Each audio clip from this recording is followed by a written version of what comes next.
আমি, আবার চেয়ে দেখো কোথাও আমি নেই। বলে আমরা ভগবানকে দেখতে পারি না, বলে সেই নয়ন আমাদের নেই, সেই নয়ন আমাদের নেই। দেহ একটা প্রাকৃত, একটা অপ্রাকৃত, একটা অজ্ঞান, একটা জ্ঞান, দুটো দুই পথ। যতক্ষণ না আপনার অজ্ঞানতা দূর হয়ে জ্ঞান জাগ্রত হবে, ততক্ষণ আপনি তাকে দেখতে পাবেন। অন্ধকারের মধ্যে যেমন কিছু দেখা যায়, এক ফোঁটা আলোর প্রয়োজন হয়, ঠিক তদ্রূপ এই আলোটা হচ্ছে জ্ঞানের আলো, এইটাই চৈতন্যের আলো। তাই স্বয়ং ভগবান চৈতন্য নাম নিয়ে জগতে বেরোলেন। 24 বৎসর লীলায় মায়ের দেওয়া নাম ছিল কি? নিমাতা। গাত্রবর্ণ মানে হলুদ বর্ণের ছিল, স্বর্ণের সুবর্ণের নেই। এই জগৎবাসী রাখতেন গৌরঙ্গ ছিল।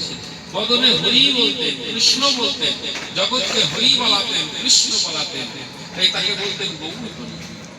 কোথাও তার গৌরাঙ্গ নাম। পিতৃদত্ত নীলাম্ব চক্রবর্তী গণনা করে নাম রাখলেন বিশ্বম্ভর মিশ্র। বিষ্ণুকে ধরে রেখেছেন তিনি, এই বিশ্বম্ভর। মিশ্র মানে মিশ্রিত আছে তার মধ্যে সবকিছু।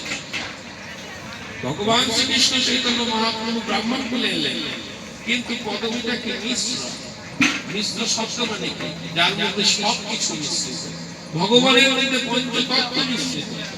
ক্ষিতীয় তেজ মরুদ বোম মানে কি?